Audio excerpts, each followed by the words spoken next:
का यूज बता रहा हूँ बिल्कुल छोटे शब्दों में, है ना। मात्र एक एक लाइन में आपको बहुत आसान तरीके से सिखाते हैं आपको, और फिर बाकी डिटेल से फिर सीखेंगे, है ना। लेकिन ये चीज़ जो आप बता रहे हैं ए और एन का, तो इसको जो है देखिए एक लाइन में इनका हो जाएगा। ए का यूज आप करेंगे कहाँ, ए का यूज लिखते जाना कॉपी में लिखते जाना है आपको।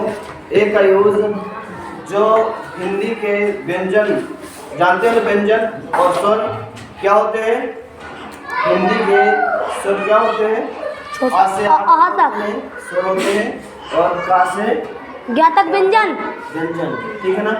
अगर उच्चारण पहला वर्ड का उच्चारण अगर व्यंजन आता है, क्या आता है, व्यंजन आए तो आपको ए का यूज करना है, ठीक है ना। किसका यूज करना है, ए का यूज करना है। अगर व्यंजन है, क्या है, व्यंजन आए, ठीक है जी। और एन का क्या है कंडीशन, अगर उसका उच्चारण स्वर आए, क्या अंग्रेजी जो मीनिंग लिखी रहेगी इसका पहले वर्ड का उच्चारण जो है तो स्वर आए अगर, तो क्या अपन यूज करेंगे, एन का। बस 2 लाइन याद रखनी है, बाकी आपको भ्रम में नहीं पड़ना है, नहीं तो फिर आप कंफ्यूज हो जाएंगे और गलत कर देंगे, ठीक है ना। सिर्फ 2 लाइन में सुनना है, 2 लाइन में ये लिख लो, बहुत आसान तरीका है, ये चीज सबको पता होनी चाहिए। लिख गए ना जी। एन का यूज कहाँ करेंगे, स्वर में, है ना जी, स्वर उच्चारण है बस। अब एक एग्जांपल इसका देखो कैसे होता है। जैसे मैं इसमें यहाँ कैट लिखे देता हूँ, कैट, क्या कैट, अभी कैट लिख दिया मैंने, तो इसका उच्चारण कैसे आ रहा है, कैसे, देखो कैट कैसे लिखते हैं, वैसे लिखते हो ना कैट, तो इसका उच्चारण जो है पहला का आ रहा है, क्या आ रहा है, क्या है, व्यंजन है ना जी। व्यंजन जब आए उच्चारण तो अपन को क्या यूज करना है, ए यूज करना, तो यहाँ ए कैट हो जाएगा, समझ में आया जी। इसी तरीके से जैसे यहाँ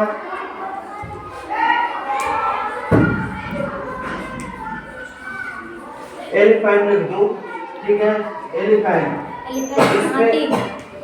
इसमें क्या आएगा, इसमें उच्चारण क्या आएगा, एन, हाँ इसे क्या माना जाएगा, यहाँ एन माना जाएगा, लेकिन उच्चारण क्या आ रहा है, एलिफेंट, ऐसे लिखते हैं ना एलिफेंट, मतलब हमें पहले अक्षर से ध्यान रखना है। किससे याद रखना है, पहला वर्ड देखना है अपन को कि पहला वर्ड का उच्चारण क्या आ रहा है, समझ में है ना। तो पहले वर्ड का उच्चारण क्या है, ए है, मतलब ये स्वर है, हम ना आ से आ तक होते हैं ना, तो ये स्वर है, तो स्वर उच्चारण आए तो आपको क्या करना होगा, ए एन का यूज करना। बस 2 लाइनें आपको याद रखनी है, ये बहुत इंपॉर्टेंट चीजें हैं, ठीक है ना। सब तो समझ में आया ना जी। जैसे मैं यहाँ लिख दूं आवर, आवर्स, क्या लिखा है, आवर्स, आवर्स, तो इस पे अपन यहाँ क्या लिख सकते हैं, ए लगेगा कि एन लगेगा, क्या लगेगा, एन, एन लगेगा, एन वाले कितने लोग हैं, मैं नहीं ले सही थे, आवर्स, क्या लगेगा इसमें, ए लगेगा। बोलो ए वाले कितने हैं, हाथ ऊपर करो, ए वाले सर लिखा कहाँ है, क्या है, आवर्स, आवर्स मतलब क्या होता है, घंटा होता है ना जी सर, एन लगेगा, एन लगेगा, क्या लगेगा, देखो इसको अपन पढ़ते हैं आवर, तो ए एन लगेगा क्योंकि इसकी उच्चारण क्या आता है, आ रहा ना, तो इसमें क्या लगेगा, एन, ए नहीं लगेगा, ए वाले ध्यान से देख ले, एक को नहीं लगेगा, कौन बताएगा, किसकी समझ में आ रहा है, मेरे, किसके, मेरे, बात समझ में आया तुम लोगों के। यहाँ मतलब ए एन में लगाया हूँ, कुछ बच्चे कह रहे हैं कि ए लगेगा, ए क्यों नहीं लगेगा, एन क्यों लगेगा, ये बता पाएंगे?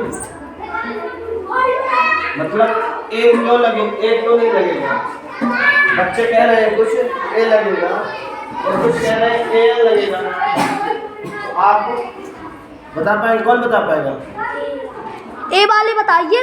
ए वाली हमको तो डाउट है कि समझ में नहीं कुछ आया, इसमें बता रहा हूँ। अभी दादी तो एक दो समझा दीजिए, फिर समझ में आएगा ना करके। नहीं आया किसी को? अच्छा जी थोड़ी आ गई है ना। हाँ यस है। और सुनो क्या है? यस यस है। हाँ ठीक है। ओ डब्ल्यू बताओ ना, नहीं समझ में आया? इतनी अच्छी तरीके से मैंने बताया, सिर्फ 2 लाइनों में, इसीलिए मैं ज़्यादा डिटेल नहीं बता रहा था कि कंफ्यूज हो जाएंगे। अगर ज़्यादा डिटेल में जाएंगे अपन तो कंफ्यूज हो जाएंगे। सिर्फ 2 लाइनें मैंने बताई थी कि अगर उसका मीनिंग का उच्चारण व्यंजन आए तो ए का यूज करेंगे, स्वर आए तो एन का यूज करेंगे। बस बात खत्म। मैंने छोटी सी 2 लाइनें बताई है, ज़्यादा मैं भ्रमित नहीं किया, इसीलिए आपको कॉपी में लिखा है सबका, तो ये चीज बनना चाहिए। फिर यहाँ ए एन आएगा कि एन आएगा, ये पूछ रहा था मैं। तो कुछ बच्चे कहते हैं ए आएगा, कुछ कह रहे हैं ए एन आएगा। तब तक तुम बता पाओगे यहाँ ए आएगा कि ए एन आएगा? क्या आएगा तो कौन बताएगा? इधर गर्ल्स में कोई बताएगा? ए एन यहाँ में बुक लिख दो, बी डबल ओ के बुक। यहाँ बताओ क्या आएगा? क्या इधर आओ बताओ, क्या इधर ए लगेगा ना? और इसमें इसमें ए क्यों नहीं लगा? क्यों नहीं लगा उसमें ए? कहाँ यार गंगा था पक्षी से। अरे तुम लोगों को कुछ नहीं समझ में आता है ना। इसमें ए इसलिए नहीं लगेगा क्योंकि इसका उच्चारण स्वर आ रहा है जी। कैसे सीखोगे तुम लोग? मैं इतना 2 लाइनों में सिर्फ बताया हूँ, बाकी ज़्यादा डिटेल नहीं बताया, इसीलिए कि आप भ्रमित हो जाएंगे। ठीक है ना? आया समझ में कि और बताऊँ दोबारा से? आ गया जी? सभी को आया? चलो ठीक है।